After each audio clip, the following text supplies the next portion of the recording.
So we're going to make outfits. You can start by either using the mannequin that you used in class, or if you want to go to My Drive, you can go ahead and download some ones that they've generously donated, the Google Shared Drive. And I think they are under just the folder mannequin. So once we have a mannequin, there's a couple ways you can do cloth. One, if you know that you're going to be doing an outfit that's relatively form-fitting and already matches the kind of pattern of your character, you can go ahead and do a Control D and scale that up a little. Resize it. I already know I have to make this just a little bigger, it looks like. Make it quite big enough.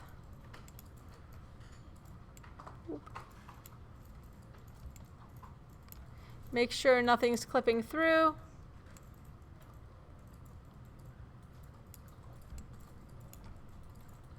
I may have to modify it a little. Those hips are being interesting today. Less interesting than they were the other day when we did this.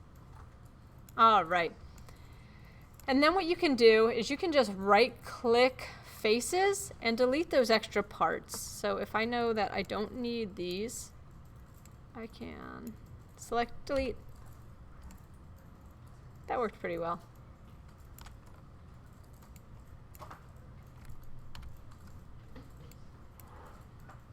So that's the other one. So I want to go ahead and go back to my faces.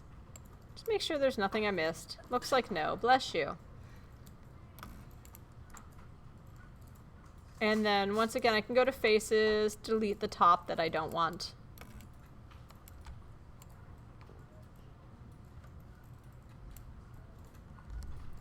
And this is what we generally call cheating. Looks like I missed, oh no, there's just one spot that's a little curvy.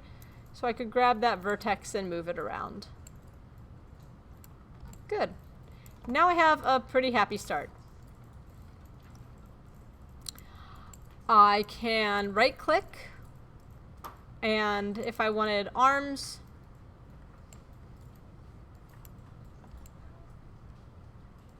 cool, that should work. I might want them to, oh no, that doesn't. All right, let me do this. Control, control, control, control. And then shift, shift, shift. And then from there, I can go ahead and do like an edge loop and extrude out. And I can just do a shift. If I want, I can curve it around. And I could do both sides, or I could go ahead and do a symmetry modifier on this. What we are looking for, though, is what parts kind of exist in an actual person. So I want to match that seam, and right now I'm not really doing that. So I would probably do like a multi-cut and refine this area just a little more in my actual thing.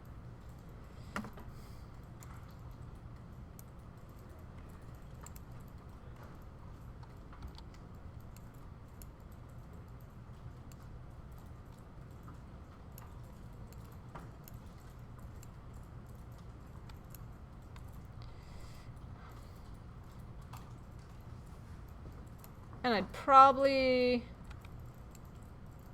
drag a little bit of this armpit and redefine it as well. And give him a little bit of a shoulder. Maybe not quite as much of a dramatic change. That's looking better. Not perfect, but better.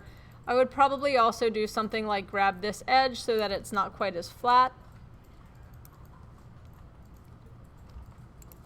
And this is why you'll have a couple days to work on this, to be honest. Oh, that was like a whole ring selection.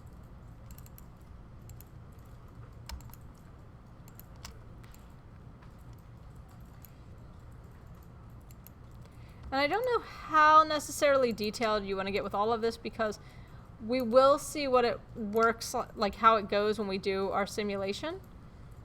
So really we're just looking at getting it kind of like off the rack type of design. Nope. Boop. Boop. Not quite that much.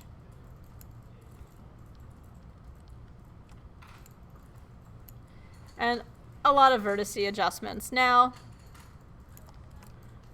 the simplest thing I could do is a skirt. If I wanted to do pants, I could do those as well. If I wanted to make this like a skirt, I could do it pretty easily by just edge. Shift, bring it down. This doesn't have enough vertices to really move very well, so I should add a couple more, especially if I don't want that hem to curve at the bottom.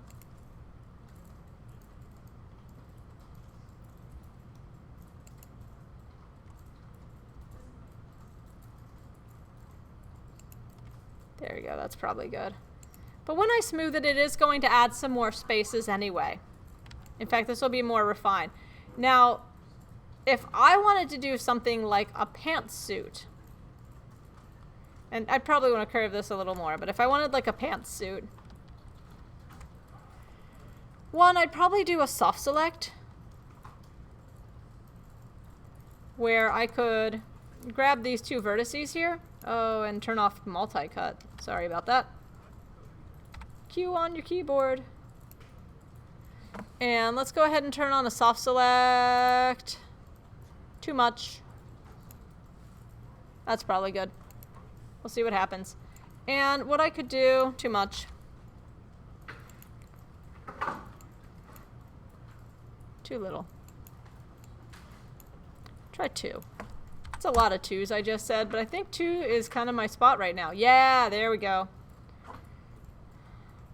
So if I wanted to do pants, one, I want to look at like that body curve. I don't recommend necessarily doing a one piece because those things are bizarre. It looks like I grabbed the mannequin as well, so I probably would fix that part.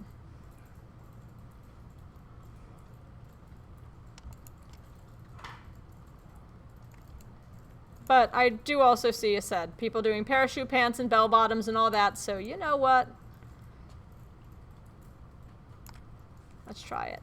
Now, a lot of people try to extrude pants off the corner, and if they meet in a V, it's not going to fit someone, right? We almost always have a space in between our pant legs because our legs don't touch necessarily, or at least they're not formed like a V out of the bottom of our body. So I would do another multi-cut, and I'd make sure to add a spot or two where I know that this, that I'm going to leave room where I actually connect that part. If I'm not doing it all the way around, I do the same in the back because I want my edges to be even in the front and in the back. And then I could do an extrude. Once again with an edge. Sorry. I'm trying to speed up and I'm making simple mistakes.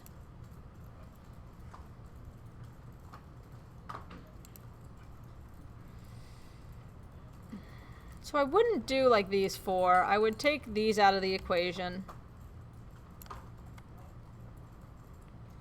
Shift, shift.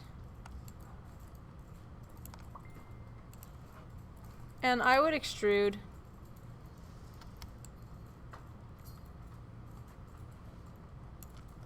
And I'll refine those a little more in a minute. Also, if you're going for something like drapes or ribbons and such like that. By the way, for those of you who are like, I want to be a little more fancy, maybe a little more fashion oriented, there are a lot of tutorials online, like how to do pleats, how to do such like that.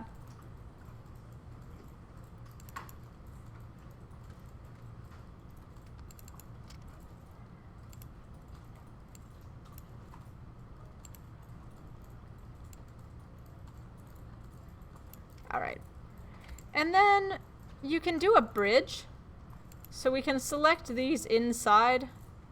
Which I think I can just do this. This may be the easiest way. I might blow it up, but I might not. If you were to make pants that weren't connected from an outfit, you're going to start in a very similar fashion, just making something like a belt around their waist. and doing that. Oh, look at that beautiful, beautiful bridge. And it's going to end up a little wonky here, right? And we're going to fix that a lot of the same way that we fixed our characters back in the day last year. Where we'll cut 1 or 2 parts here.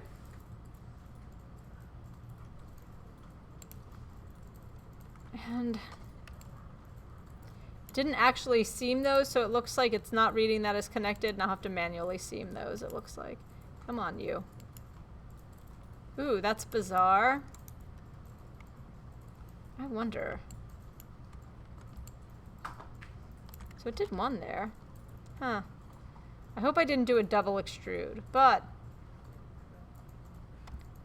y'all cry? I'll fix it.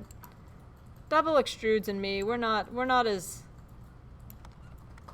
angry at each other as a lot of people. Yeah, see, look at that. That's really weird. Let's see what's going on with this at a 1 level.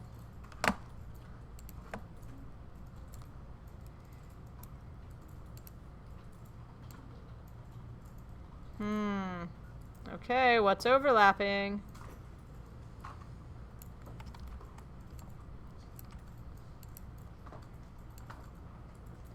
So you're not connected. Aha, there's our problem. Look at that little guy up there. Yeah. Is that we have an extra face? Be there in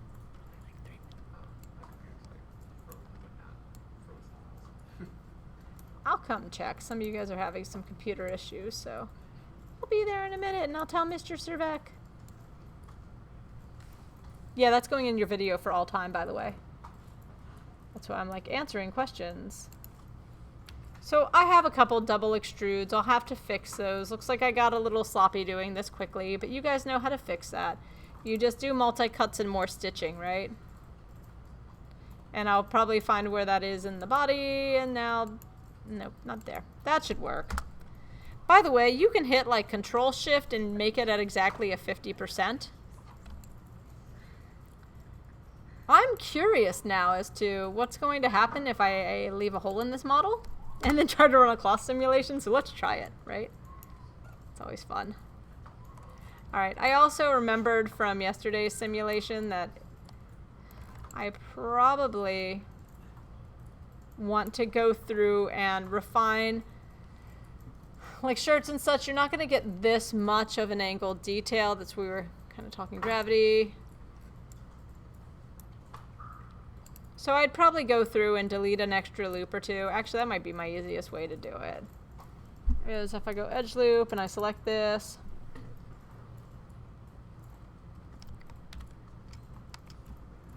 I think it might be a control delete.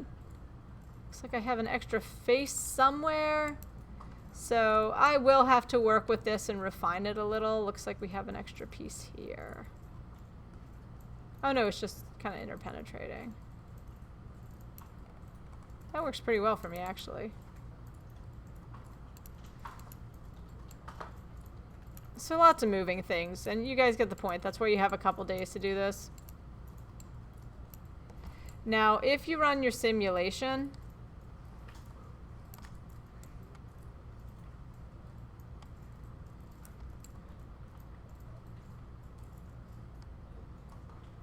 yeah, if I run my simulation, I'm probably going to get some errors. And one of the biggest errors is going to come because this is a smooth preview, I think, and it might not actually be smoothed. So if you do have a 3 smooth preview on everything, a 3 smooth preview, what you want to do is either go to mesh smooth or do a modify and then convert and smooth mesh preview to polygon. Same thing, modify, smooth mesh preview to polygon. Convert, modify, smooth mesh preview to polygon. Cool. All right. Oh, and look, I have all these. That's what happens. If I leave a gap, I'm going to get all these weird gathers. So if you do get any pinching like this, that means there might be a hole somewhere in your geometry. That doesn't mean it's non-manifold. That means like nothing's interpenetrating. It just means that you're having that issue. But let's see what happens. This could be fun. So in the FX, I'm still going to set this to create end cloth. I'm still going to set this to, or I'm going to set this to create end cloth. I'm going to set this to create passive collider. And if I just mess that up, which I probably did, and I have a pull through this, so you'll have to be careful with those pants as to how it all runs, but let's try that again. Cloth, create passive collider, cloth, create end cloth. Ooh, went back too far. Notice that you'll know if your smooth didn't take, because as soon as you set the end cloth, then you'll have that happen. But that was a good way to show you kind of the mistake. So modify, convert, smooth mesh preview to polygons, cool. Create passive collider, create end cloth, and then we simulate and we see if things explode. Looks like they're not exploding, but I'm gonna guess we're gonna get a lot of really weird stretch. Once again, especially in those bust areas and such like that, you wanna actually keep it as straight as you can without having an indent in. This fabric is defaulting to so stretchy that it's stretched around the mannequin and is falling. So I definitely have to go to the settings and adjust those stretchiness factors. But that's how you'll go ahead and make the cloth. Let's see if it at least even gets caught there.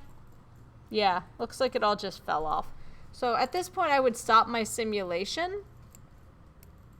I'd go back to the beginning, and it's the same thing we did when we had the flag and when we had the ball. We talked about adjusting all of the attributes. So you want to go to your attributes.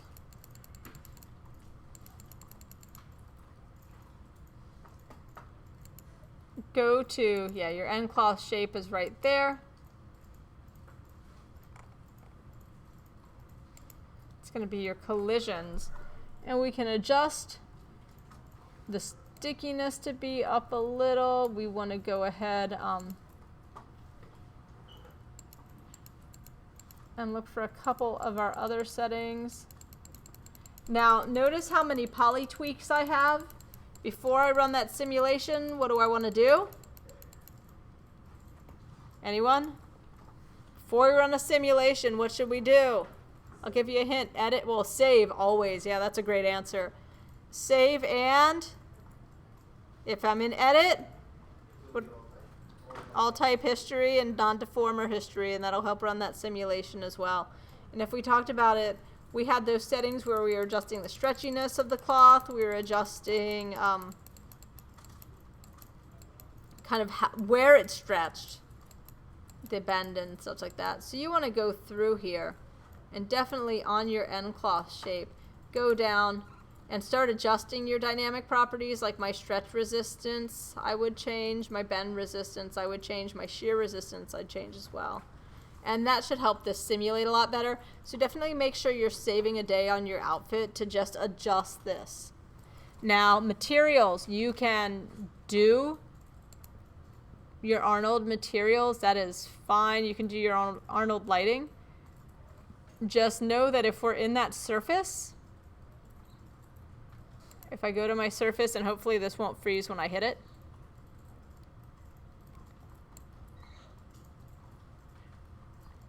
You're fine. If I go to my surface,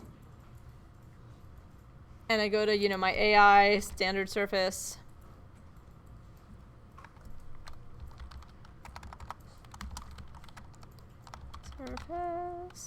there we go, AI standard surface. I'm just typing everything backwards right now. Some of the things like transmission, if you have a sheer fabric, clothes actually have a bit of transmission, right? If you hold a light behind them, you'll usually see at least a little light come through. Index of refraction, that's like if you're going to be messing with sequins and such like that. You've got your subsurface, you've got it, your things, but you've also got on these base and on your specular and on the different things like the subsurface and such like that, you could put in and you can adjust textures that are going to look like knits. So aside from just having a color, you may want to go through here and say, okay, in my geometry or in my subsurface, or even on my color, on my base color, I might want to go ahead and adjust these kind of knit patterns on the color as well. And we'll work with that depending on what you want to make. So if you find out what you want to make, I can give you a little more detail on that.